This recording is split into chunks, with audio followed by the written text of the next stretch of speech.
Dear Papa Joe, good day to you and to all the listeners and followers sa imong YouTube channel. Just call me love o manghinaot ko nga mabasahan nimo ang akong istorya.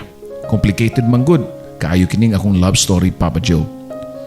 Nagdako ko sa kapamilya nga goal-oriented and God-fearing. Duha rami ka igsuon, si Ate Rachel, usa na karon ka certified public accountant, unya ako ang kamanghuran. Butan kayo ni ang akong ate. In fact, gi-idolize gyud nako ni siya. Sukad pa sa akong pagkabata. Maka-inspired man gud ang iyang kakugihan labi na katong nag-eskwela pa siya og BSA nga kurso. Unya ni graduate nga pagka-cum laude. Gipadako mi sa akong parents nga dunay mga restrictions. Higpit kay sila namo ni ate. Siguro tungod kay kaming duha lang ang ilang anak. Unya puros pagyud mga babae. Libakon gud mi sa mga silingan namo nga mga arte mi. Isnabera kay unsaon dili man mi makahalubilo kaayo nila. School and church lang gyud kasagaran namong destinasyon. Unya do na bigi curfew. Time para sa paguli sa balay. Ang business sa kong papa di ay kay car wash o car rentals. Napod mi food chains sa school canteen o uban pa. Nakapundar ang akong papa kay nag-OFW man siya sa UAE. Isip usa ka chief mechanic. And my mom was a retired government employee, Papa Joe. Ako ang youngest o medyo matawag nga spoiled brat. Nag-eskwela ko sa usa ka private school, Christian school. Kalang mag-long sleeve ang uniform. Unya hatod kuha pug ko sa school bus. Dili mami dato pero matawag lang gyud sab nga wa mi magkalisod-lisod sa among kinabuhi. Nami sa komportable nga panimalay og do na pud mi kaugalingong sakyanan. In short, blessed kay sa Ginoo ang among pamilya. Kay wa gyud mi hatagi og problema kung kwarta may hisgutan. Sa life, lahi-lahi tag problema nga giatubang. Kung watay problema sa kwarta, do na pud tay problema sa love life o di ba sa pamilya. Mao na gibati nako nitong high school pa ko. Na pressured kayo ko kang Ate Rachel. Kay very competitive siya sa school namo. Always top ranking student, bright kayo og talented pagyud. Nindot pagyud og tingog ang akong ate kumukanta. Di gyud malikayan nga makompare min duha sa akong ate, which is mao gyud ang akong hate kayo kanang ikumpara ko ngadto niya. Labi na among parents ang musulti sa among kalahian sa akong maguwang, Papa Joe. Ang akong buhaton nga maningkamot sa taon ko. Dili mainong ko matop gyud pero at least mapil ko sa mga honor students. Di man pugubugo, Papa Joe, ug di sa ko batignaong. Lakas ko og sex appeal.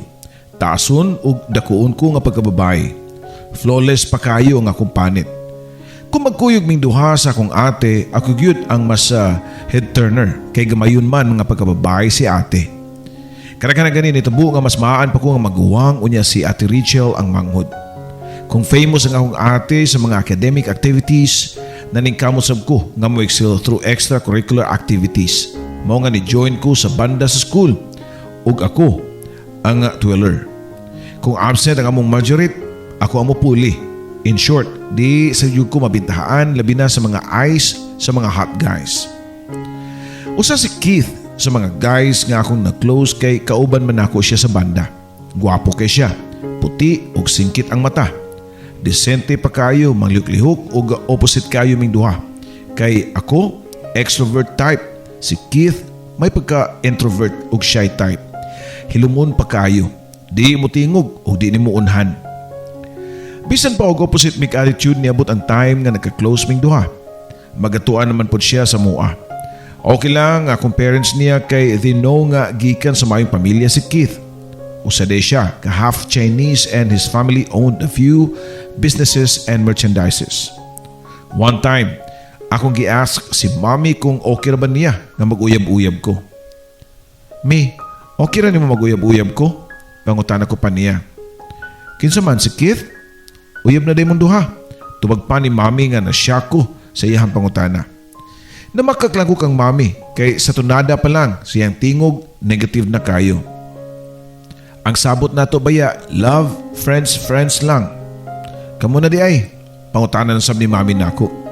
Hindi mi uyab uy. Sayo pa di ay nga mangutanan nimo nga ikaw gud akong mama. Gusto lang ko makadungog sa imong side. Binakog okay ra nimo kay maayo man kay kamutagan ni Keith good. Matod ko pa. Namaka ko nga di mi uyab pero sa tinuod lang uyab na mi Papa Joe. Maayo ra gyud di ay nga gisekreto lang namo ang among relasyon kay daan pagyud ko nga di sila mosugot. Sure ka love? Nga di mo uyab si Keith? Ayaw biya pamakak namo sa imong amahan. Pangutanan na sab ni mama nako. Di lagi mi uyab mi kay di man sad ako siya type uy. Puti kay panit murag babae og kutis unya seryoso pa gyud kaayo. Tubag ko pa. Mao man sad ni tinuod at first Papa Joe. Di nako type si Keith kay puti kaayo og hamis kay panit. Mas type nako ang mga moreno nga guys. Pero nadugay nagka-close min duha kay nagsige naman siya duol-duol nako. Unya lahi kayo siya kung kami ang magkauban. Murag matakdan siya nako nga happy-go-lucky. Mawa ang iyang pagkamaghiwawon. Aside from buutan kayo si Keith, gentleman pagod kayo, caring o thoughtful. Ang communication namo, kung wami sa school, through text messages lang sa FB Messenger. Nanguyab siya nako ug ako po siyang gisugot. Kami na, si Keith, pero way kasayura ng akong pamilya. Maayo ra gyud nga wa mi musulti kay di man sad sila musugot. Pero ang family ni Keith buto kayo nako ug nahibaw sila sa among relasyon. Na fall in love ko ni Keith kay maayo man gyud siya nga pagkalalaki. Dili hambugiro, bisan og duna siya ika-afford dili magsutsuot og branded. Simple ra gyud siya. Mao ni nga nakapasamot nako sa pag-admire nako niya. Ako na may way nga magkakita min duha ni Keith. Muadto ko sa ilang rest house pero wa mi maginusara. Kay naman po ang iyang mga parents ni Keith ug ilang mga katabang. Sa gikaingon ko na ganahan sila nako nga ako ang nauyab sa ilang anak. First anniversary kadto namo ni Keith. Gi-surprise ko niya. Iya kong giregaluhan og dako kayo nga teddy bear ug mga balloons. Unya nagpa-deliver lang good og food ug nag-celebrate me peacefully nga kami randuha. Happy kay ko Papa Joe pero usahay bation kong konsensya sa akong parents nga na makakunila. Wa sila idea nga gawayab-uyab na day ko. Bisan pag namakak ko sa akong mga ginikanan, proud ko nga musulti nga nakagraduate ko og high school ug nawardan pa ko as third honorable mention. So dito palandaan, na-prove na ako sa akong kaugalingon nga di rason ang maguyab-uyab nga ma-failure ka sa imong studies. Naraman yun na nimo kung unsaon nimo pagpadagan ang imuhang love life. In my part, gihimo na akong inspirasyon si Keith para magtinarong pakugtaman sa akong pag-eskwela o nilampos gyud ko Papa Joe. Proud pud kayo ang akong mga ginikanan nako sa akong naabot. Pero ang happiness do nagyutugba nga sadness. Mo nigingon nga balance ang kinabuhi. Ang kalipay nasundan dayon og kaguol dihang dunay gibalita si Keith nako. Adto na ko sa Manila mo eskwela. Matod pa niya. Ha? Pero abi na ko diri lang ka. Same university magkahata. Pareho tagkuhaon nga business course. Tubag ko pa. Dili na ko mag business course love. Ako na lang ipaubaya nga tukang Kuya Ken. Matod pa ni Keith. Ang Kuya Ken, ngayang gimension mao ang iyang older brother nga bago lang nga ni-graduate ug usa ka business related course ug siya nagani ang ni-manage sa uban nilang mga negosyo. Di yu ganahan og business nga kurso gud? Matod pa ni Keith Papa Joe. So maglagyo na dayta kay magpamanila pa man ka. Puno sa kaguol ang akong tingog niya to Papa Joe. Nilarga si Keith kay ato siya moskwela og medicine nga kurso sa UST or University of Santo Tomas. Samtang ako nagpa-enroll po ko sa kursong Finance and Economic nga mao'y gustong kurso nila ni Mommy og Daddy para nako. So ako po sila nga gisunod kay gusto na ko nga malipay sila. Kami lang gihapon ni Keith. LDR me o dito pa na ko nibawaan nga lisod di ay ang long distance relationship. Ako pagod ang mangitagway nga magkakita mi. Muato ko Manila para magkakita laming duha. Okay naman, sweet man gihapon siya nako. Na-feel mga nako nga love pa ko niya pero there's something wrong na gyud. Murag lahi ra gyud niya tong dugol pa mi. Pirmi na siyang busy sa school kaya achiever lagi siya. Samtang ako, busy masag ko pero I always find time nga magka-chat mi ug magka-istoryahanay mi sa phone. Niabot ng time nga gipulaan ako sa mong sitwasyon ug ako na lang gyud ang nibuwag kang Keith. Ako siyang giingnan nga dili na healthy ang among relationship. Murag wa na spark, so mas maayo pa nga amo na lang hunungon. Pareho ming third year college diyang nasabutan na mo nga mas maayo nga magkabuwag mi. Mauto nga nagbuwag mi si Keith sa maayong kasabutan. Wa mi nag-away, wa mi mga sakit nga gisulti sa usag-usa. Nakafeel kong sakit kay pila ka tuig gud nga nagkakami. High school sweetheart na ako siya. Siya ang akong unang uyab, my first kiss and my first love, Papa Joe. Pero di gud ay ka-sure aning kalibutan na. Why? Kasi graduan, labi na akong uyab-uyab pa lang mo nga stage. After 1 year, nakagraduate na ko sa akong kurso o nakita gud na ako ang kalipay nila ni mommy o daddy. Nagpa-party pa sila. Si Ate Rachel kay lipay gud kayo sila nga nakagraduate na ko og college. Tungod kay human naman kong eskwela nang apply kong trabaho o nadawat pug ko sa opisina akong trabaho. Ang nakadawat lang kay di ko happy sa akong mga kauban sa work. Feeling na ako, di sila ganahan na ako. O basin ako sab, di sa ganahan nila. Doon na yung mga ingon-ani nga eksena sa workplace. Naa ang mga suya-suya o mga sip-sip sa management. So ang akong gibuhat, wala ko magdugay. Unsa pa may akong dugayan o stay sa kalugar nga toxic para nako. After 6 months nga trabaho, ni pass ko og resignation letter, Papa Joe. Human ako pass og letter of resignation sa opisina sa HR ni balik na ko sa akong table para manghipos o mupauli na sa amo. Pero mao na lang ako nakit-an ang usa ka gamay nga notice nga nakapilit sa akong table. Why nakasulat nga pangan kung kinsa gikan pero dunay contact number. Dayon na drawing nga smiley nga emoji og heart sa kilid sa number. Kung kang kinsa man gani nigikan, kiber na lang nimo. Wa na ko gimain. Nagdali ko punit sa akong bag og niuli ko sa amoa. Pag uli na ko sa amoa, doon ay party kay nagpadispedida si Ate Rachel. Na-approve naman gud siya sa iyang working visa para sa Canada. Nakaingon lang ko nga sana all para kang ate. Deserve ang good niya kay bright kay siya. So no wonder nga na-approve good ang iyang visa nga makalarga siya sa dili madugay.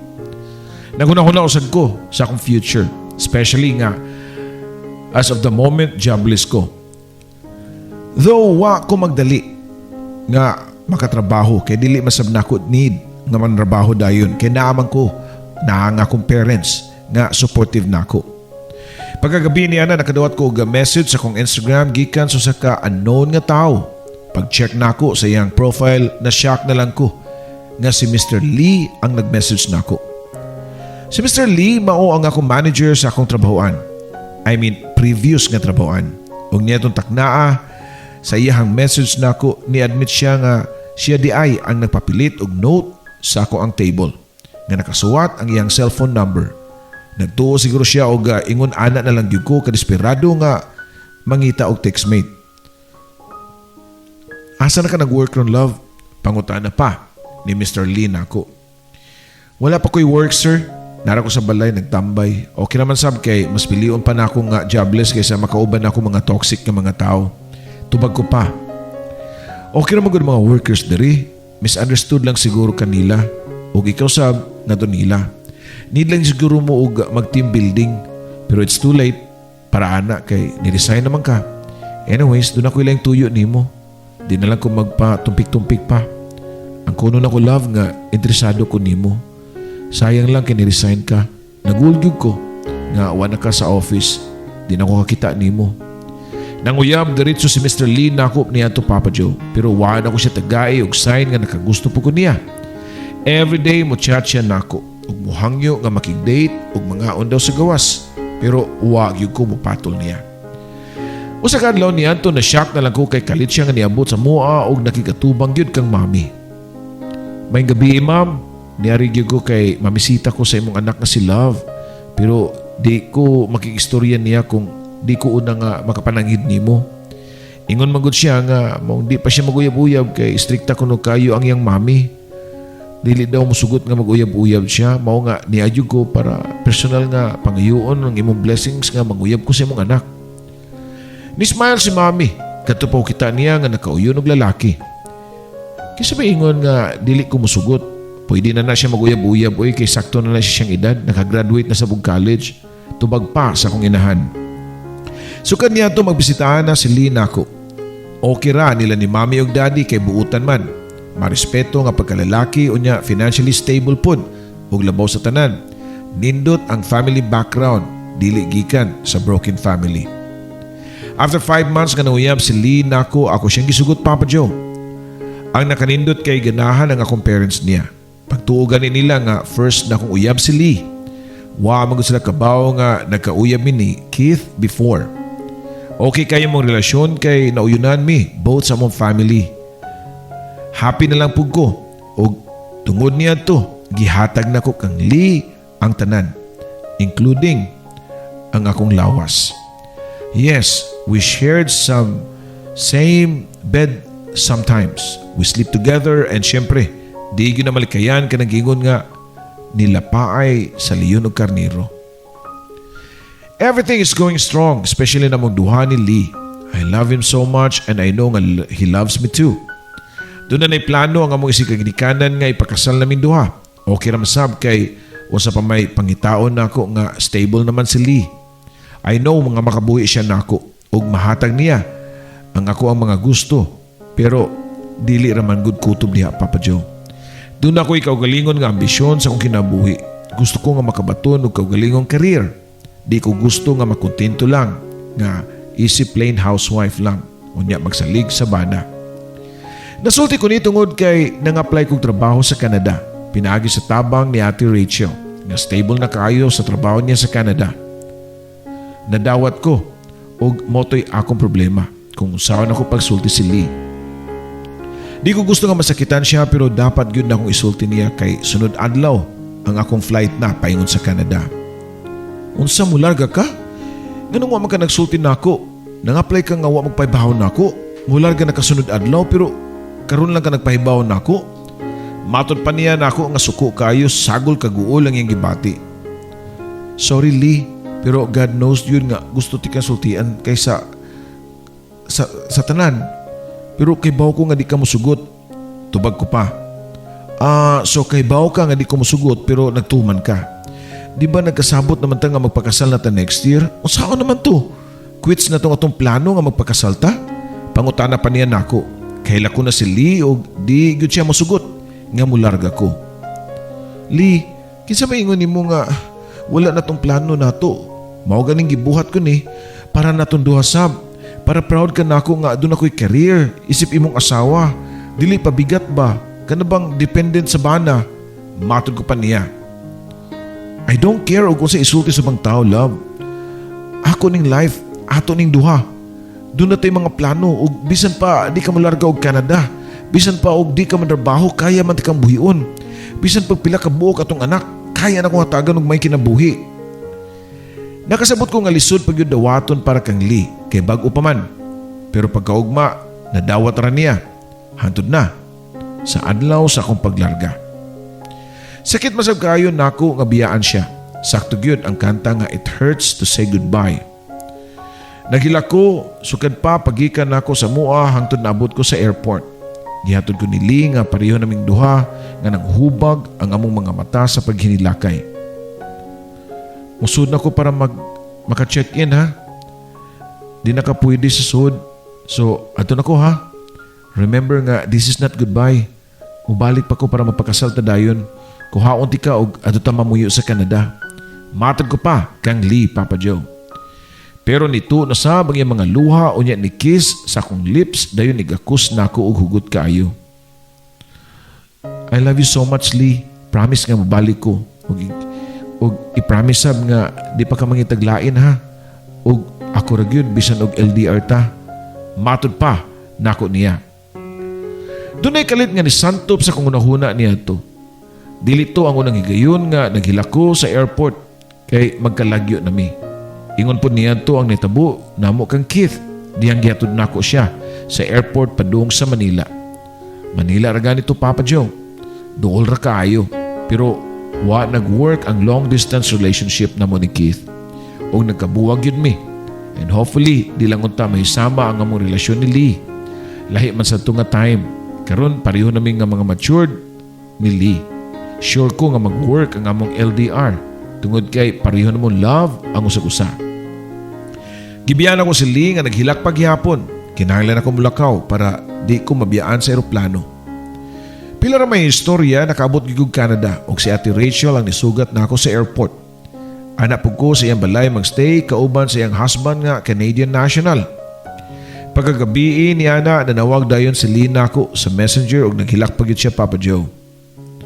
Gimingaw kay ko nimo love. Di gyud na ko makaya nga magkalagyo ta.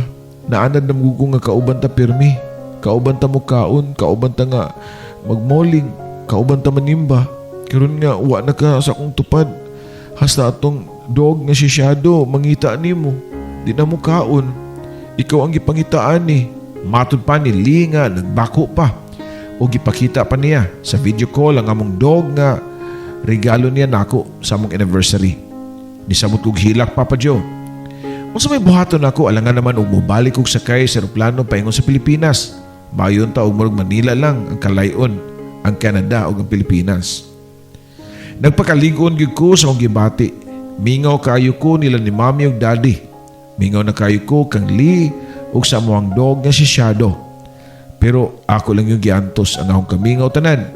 Nagtrabaho ko og tinarong permi. Og permi ko nga magpada og package sa akong parents ug kang Lee. Dalira kayo ni dagan na panahon. Wala ko mabantayin nga 2 years na di ay ang nakalabay. Kadali sa panahon. Pwede na ko mabakasyon sa Pilipinas. Ug tuod man, ni-file ko vacation leave pero 2 weeks na pod. May na lang kay sawa. Si Lee mismo ang nisugat na ako sa airport. Nisamot kagwapo ang akong uyab ni Anto. Iyag yun daw to nga gipangandaman ang akong pag-abot. Nag-book siya hotel o dito may diretso gikan sa airport. Uhaw na magkayo mi.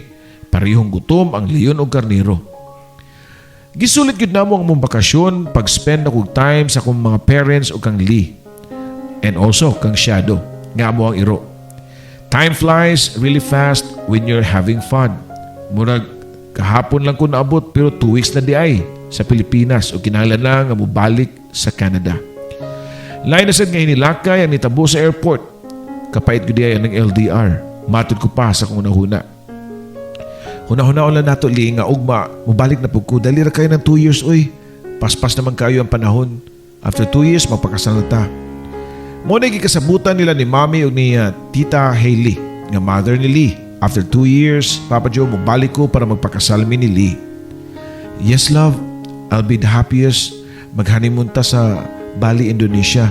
Matod pa ni Lee na ako nga nakapasmile bisan nagtuo na ang luha samtang ang iyang duha ka pad nagunit sa kung naw nga puno sa pagmahal. Ituman na mo ang among promises ni Lee for 2 years. Andam na ang tanan sa Pilipinas. Ang among wedding ring iyang nga gipicturan o gisend nako sa messenger. Ni-hire pa si Lee og wedding planner para maunay bahala sa tanan. Iniguli na ako, wala ko'y hunanaon ug igo na lang ko nga mupaso sa aisle sa simbahan. Everything is set, pero ang kagayunan wa ni pabor Papa Joe. Kay dunay emergency sa among gitrabahoan o gi-cancel ang akong bakasyon sa Pilipinas. Gi-move ang akong bakasyon pagkasunod tuig. In short, di ko kauli para sa among kasal. Ang akong family, ang family ni Lee o si Lee mismo niingon nga papulion ko. So what og di na ko mabalik sa Canada? Okay ra daw sa Pilipinas, mabuhi rami. Yes, tinuod na pero doon ako'y ambisyon. Gusto ko nga mahimong Canadian citizen o di ko gusto nga mabad record ko sa Canada. Ni-stay ko sa Canada, na-cancel ang mong kasal actually. Na-move og laing date.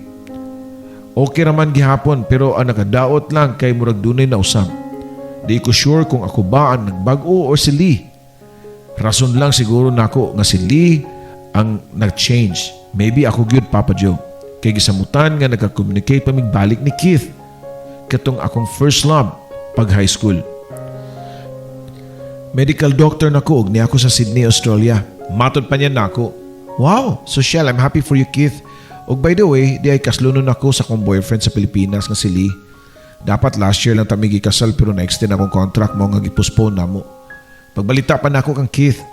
Wow, congrats in advance love. I'm happy for you too. Ingna lang ko og madayon na gyud ang inyong kasal kay sponsoran ta mo plane ticket para sa Bali, Indonesia. Pag-joke pa niya nako. Nibalita pod si Keith nako nga di pa siya married pero naa siya uyab nga nurse sa hospital nga iyang gitrabahoan. Okay ra gyud kayo ang among conversation. Puros kunuhay nga nag-wish me og happiness sa among both love life. Pero deep inside, murag dunay something. Murag lahi naman good. Nganong sige pa masyag chat na ako. Unya, ako sab, sige chat niya. Feel na ako, doon na pa siya feelings na ako. Yes, ang kuno na ako nga nalingaw na po ko og sige chat sa akong ex nga si Keith. And at the same time, nag-enjoy ko sa akong lifestyle sa Canada nga single. Ang buto siya nasud sa akong nahuna pero kalit lang nga kung nga nakarealize nga di pa ko ready nga magpakasal. Pero wala ko sulti si Lee kung unsay naa sa akong nahuna. Actually, tagsan lang mi magkasturya kay di naman ko ganahan mo reply sa mga chat. Di na gani ko ganahan nga mo open og social media kay gilikayan na ako siya. Kung magkasturya manggani mi, casual na lang as if nothing happened. Di masabot pasabot nga wala ko'y love niya. I still love Lee pero di pa ko gusto nga mo commit. Gusto pa ko nga magpabilin nga single, kumbaga di pa ko gusto nga magpahigot, Papa Joe. Paglabay sa 1 year, mao na to ang schedule nako pag-uli ug schedule po sa mong kasal after na postpone last year. Pwede na ko maka-vacation leave. Pero mas kipili na ko nga di mauli sa Pilipinas. Mao lang gihapon ang kung gihimong rason kang Lee tungod sa akong trabaho. Ako siyang gipramisan nga sunod tuig nagyud ko muli. Final nga next year na nga madayon na ang among kasal. Mao sa na akong giingon sa akong parents. Sa mga parents ni Lee kay nasuod naman nako sila. Ang mami pagani ni Lee ang magtawagan nako o magsigi og contact nako about sa among kasal. Why nahimo si Lee gawas sa pagpaabot niya kung kanus ako muli. Puno sa pagpasensya nga nagpaabot siya nako. Hangtod nga nilabay ang pila ka buwan ug nahibaw-an na kong kasal na si Keith, ang akong ex. Dito na ko ni-realize nga wa na gyud kami. Murag nadala lang po ko siguro sa excitement nga sige na mag-chat. Abi na ko og doon na pa siya gusto nako. Close na ang chapter na mo ni Keith and suddenly naka-feel kog loneliness ug akong gitawagan si Lee sa Pilipinas pero di na ko siya makontak. Naka-offline ang iyang social media accounts ug ang iyang cellphone. Sige nag-ring. Wa na ko makagwanta akong gitawagan si Tita Hailey nga mami ni Lee. Love, ganun karon pa magkananawag nako. Sige, contact nimo kay doon ako importanteng isulti nimo. Di man ka makontak. Si Lee manggod, doon na natabod diri. O isip ikaw ang fiancé, ikaw dapat ang makibaw ani. Matod pa sa inahan ni Lee nga problemado kay tingog. O, unsa din natabo, tita? May daotang panghitabo diya sa Pilipinas? Pangutana ko pa nga to niya. Kuan manggod love, si Lee nakapamabdo sa kauban sa niyang babae. Ambot og unsaon ako nang anakaw dako naman unta siya. Wala nay angay kasabaan ba? Ambot o sinasud siyang utok nga gipamabdo sa niyang babae nga gitawag og Ann. Kasluno naman unta siya nimo. Nasyak po ko, Papa Joe. Di ko makatuo og dito po ko nakamata sa tanan nga mahal day kay nako si Lee. Uwahin na gyud ang pagmahay. Kinahanglan pa day nga makapamabdo siya og laing babae para ma-realize na ako kung unsa na ko siya kamahal. Humana mo istorya siyang mami, ako di siyang gi-emailan. Ako siyang gibuwagan tungod sa akong kalagot niya o giangkon niya nga nakapabuntis siya pero di daw niya love. Nabuhat ra ko na to niya tungod kay wa na ko'y klaro niya. Sorry kay love. Ikaw pa maghihapon ang akong love. Ikaw paghihapon akong pakaslan. Idayon gihapon nato itong kasal. Wa may nagbago. Matod pa niya sa email. Pero wa na ko ni-reply niya, Papa Joe. Gubot kaayo ang akong nahuna. Wa na ko'y gana nga makikomunicate na sa taga-Pilipinas gawas lang sa akong mga ginikanan. Naguol kay ko og sige hilak. Naluoy na nako si Ate Rachel nako kay stress na kuno kayo ko og naong. Maong gidala ko niya sa Switzerland. Diyang ni-travel siya ug ang iyang bana. Pero walang yapon ko nalingaw. Ang gusto na ko may tabo niya to nga makigistorya ko og personal nga to kang Lee ug mahatagan og closure ang among relasyon. Ni-file ko vacation leave para makauli sa Pilipinas. And yes, nakauli ko finally. Pero nakapanganak na di ay og batang babae si Ann. Nga niya itong higayon na nag-live-in na silang duha ni Lee. Doon na sila anak pero dili pa kasal. Usa pa may angay na kong buhaton, angay pa ba ko nga makigsampid sa lalaki nga doon na pamilya? Wala ko mohimo og move nga magkita ming duha si Lee, pero dihang nakaibaw si Tita Hailey nga naabot ko na nawag dayon siya nako. Love, maayo kinakauli na ka. Gusto tan ako nga magkikita mo si Lee, magkastoryanay kay baw ko nga mahal ka sa kong anak. I'm sure siya na mo cancel silang kasal ni Ann kung magbalik mong duha. Matod pa niya. Ha? Kaslunod na di siya tita? Subo ko pa nga pangutanan niya. Oo, kay ang parents ni Ann ang nangusog. Di masab gusto gubot si Lee. Maluoy mapod siya silang anak. Mo nga napugos gud siya. Pero ako, di ko gusto kang Ann. Gusto na ko ikaw. Ikaw ang mapangasawa sa kong anak. Huwag yung ko'y gusto tong bayhana. Nangupaw ko, usa ko nitubag kang tita Hailey. I'm sorry tita, pero di na ko mahimo kanang bahina. Labi na nga, dili si Lee ang nihagad nako. Wala siya ni kontak nako. Ever since so, mo give up na lang ko niya. Sakit pero maoy sakto. And besides, tita, doon na naman sad kay apo kang Ann. Tudluin na lang mo kaugalingon nga dawaton ang inahan sa imong apo. Di ko makatuo sa kung tambag sa inahan ni Lee. Feeling righteous kayo ko. Ang wa niya masayri nga murag bumirang nga ang gisulti niya. Nibalik na sab nako ug ako ra ang nasakitan. Wa na ko magdugay sa Pilipinas, nibalik ko dayon sa Canada. Ang wagod maistorya na ko si Lee. Mao na lang ko nabalitaan nga nadayon gyud ang ilahang kasal ni Ann. Well, I guess it's time to move on. I'm sure di ko maglisod og pangitag lalaki nga ilis niya na idaghan sa Canada. Pero abot ba Papa Joe? Kung unuk-unukon ka nga si Lira man gihapon ang magbalik-balik sa kong unahuna. Usa ka adlaw niya to pag open ako sa kong email dunay message si Lee. Sorry love, nagol kay ko nga nibalik na nga Canada nga wa man lang ganit ta magkaistorya. Ganahan kay ko makikita nimo para magkastorya tayo sa personal. Ikaw paghihapon ng akong love. Nagbasol ko nga nung nagpakasal ko kang Ann. Lisod kayo kakalimtan. Ikaw paghihapon ang gipangita. Sa akong kasing-kasing. Please pasaylo ako. Di ko muhunong og email nimo hangtod nga imo ko mapasaylo. Para muhunong siya Papa Joe, ako siyang gireplyan. Okay, gipasaylo na tika. Ako masada mamapasol ani tanan. Kapila na ko gipospon ang atong kasal. Wa ko makauli tungod sa kong trabaho. Lalaki lang ka og matintal. Nakasabot ko Lee. Abi na ko og mustap na si Lee Papa Joe kay gidawat na nako ang iyang pagpasaylo. Og ako pagani giangkon nako nga saan ako tanan. Nganong naingon ayan to. Pero mas porsigido naman hinuon ka siya nga makigbalik nako. Kami lang kuno gihapon kay love namo. Og tinuray ang usag-usa. Sa tanto nga pagpanguyab og balik ni Lee nako, mao na lay akong nabantayan nga sakay na kong eroplano pabalik sa Pilipinas. Mag 1 year na sab ang nakalabay sukad sa akong pag-uli last. Unang balita nga nisugat nako mao nga nakaanak na sab sila lain. Duha na kabuok ang ilang anak Papa Joe pero wa gyud hunong si Lee og convinced nga magkita mi. Sumoto para mahuman og mahilom siya, proper closure man kaha ang iyang gusto mao nga nisugot ko nga magkita ming duha. Ug tuod man nagkasabot ming duha nga kuhaon ko niya og nisakay ko sa iyang sakyanan og paglingkod gyud nako sa iyang tupad gigunitan dayon niya nga kumpad og gihangkan. Pagkiss niya sa kong mga kamot murag dunay kuryente nga nikatay sa kong lawas. Niduol siya og gihangkan ang akong lips ug wa na ko makabalibad og nibawas ko og kiss niya.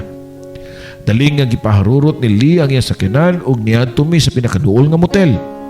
Mas maayo ang motel kay safe og di makita ang iyang car sa gawas. Ug didto, wa na akong makalikay pa. Nahitabo ang akong panagbugno sa leyon ug karnero. Human sa nitabong linapaay sa leyon ug karnero, nakita gyud nako ang pagtuo sa mga luha ni Lee. Nihilak siya, dungan siya pagingon nako nga, I love you so much love. Di na ko musugot nga magkabuwag pa ta. Bahala na gud sa may tabo. Matod pa ni Lee. Pero nilingiw ko. Murag di ko katutok niya. Kaya di ko makatuo nga nakighilawas ko sa usa ka minyo. Minyo na kali, dakong sala ang atong gibuhat. Matod ko pa niya. Pero igol ako niyang barawon, okay lang daw. Kay ang naa nilang duha ni Ann dili love. Dili yun daw niya love si Ann kay ako ang iyang true love. Actually pareho mig feelings, mahal pod kay nako siya. Nakatuo ang kong mga luha. Nganong naingon ato man mi. Dapat kami naman unta ang gikasal. Dapat minyo nami many years ago. Kami yun dapat kay kami ang uyab ug doon nami plano. Doon nami mga damgo nga magbuhat og pamilya. Pero ang ending, ako naman ang nahimong kabit. Ako naman, hinuon ang nagtago-tago. Ingon niya to among buhaton ni Lee samtang napa ko sa Pilipinas. Sulito na mo ang time sa motel. Mag-check-in mi pirmi. Ug dito tagbawon na mo ang among kagalingon hangtod nga adlaw na pud sa kong pagbalik sa Canada. Bisag na ako sa Canada, why hunong among video call o mag-chat nga muramig bagong manag-uyab sa kasweet. Feeling na ako mas nidako pa ang among love sa sagusa kung kanus-a nga di na unta pwede kay minyo naman siya. Kay ba ako sayop ang ako ang gibuhat pero akong gipadayon. After 6 months, nituyo giguguli sa Pilipinas kay di na mapugngan ang akong kamingaw kang Lee. Wa may layong nantuan, diretso dayon sa pribadong lugar. Mubiyahe mi og lagyo para mangitag hotel ug adto mag-check-in.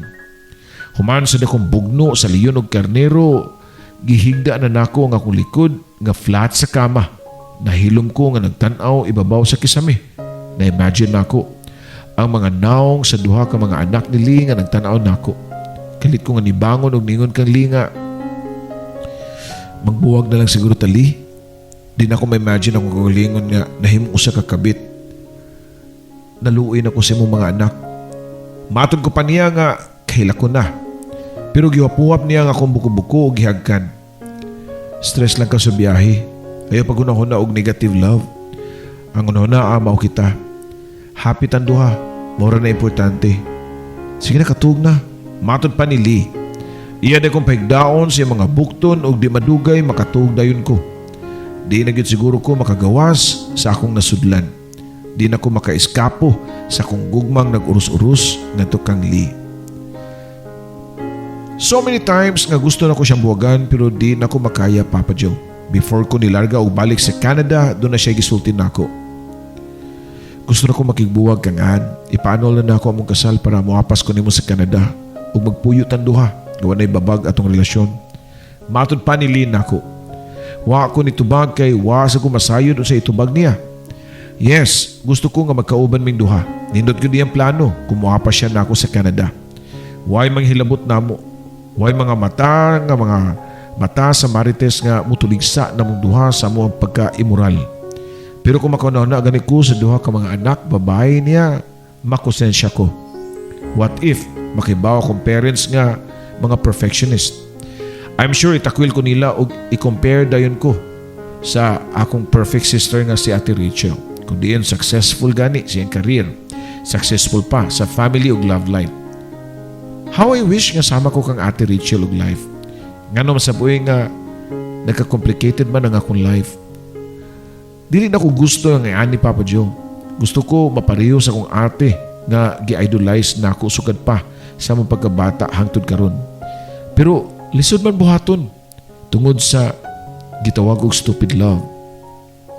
Hangtod karon nga ni ako sa Canada, Papa Joe, ug naka-decide nga magsuwat sa akong love story para magpatambag nimo. Please tambagi ko. Di ko gusto nga mahimong kabit forever. Di po ko gusto nga makaguba og pamilya. Di ko gusto nga dunay mga bata nga maghilak tungod kay gibiyaan sa papa para moadto og laing babae. Papa Joe, I'm sorry nga dili ni happy ending akong istorya. Pero sa gikaingon na nimo pirmi sa imong programa nga there's no such thing as happy ending kung buhi pa ka, di ba? Samtang buhi pa, padayon ang pakigbugno sa problema. Padayon sa pagatubang sa mga challenges in life. Mao ni ang tinuod, Papa Joe, nga love story. Puno sa misteryo, puno sa kalibog. Tungod sa dilema nga akong gitubang karon, I know nga matambagan ko nimo, Papa Joe. Please, tambagi ko kung si angay na kumbuhaton. Imong magtatampo, love. Well, love, yes, tinuod nga complicated imong sitwasyon pero remember nga sa kinabuhi sama ra na sa mangingilad. Huway mailad kung huway magpailad. Di na ako kinahanglan pa nga i-elaborate o enumerate ang imong buhaton kay gisulti na nimo tanan. Ikaw mismo nakibaw nga sayop ka o sakto ka. Ayon ang kutob lang sa sulti, buhata ang sakto. Unsa ka og may kagtambag sa mga subscribers nato? Yes, kamo mga followers, usa na ta ka pamilya diri sa tong YouTube channel. It's your time to voice out unsa ikatambag sa ninyo ngadto kang love. I don't wanna be one-sided sa ako ang mga tambag sa atong YouTube channel. At least doon ay variation sa mga tambag sa atong mga subscribers. So, i-flood in na ninyo ang inyong mga tambag. O kung wa pa mo o di mo ka-comment, siguro wa pa mo ka-subscribe. Please subscribe and click the notification button. Daghang salamat. Kini ang inyong ubos nga lagad, Papa Joe.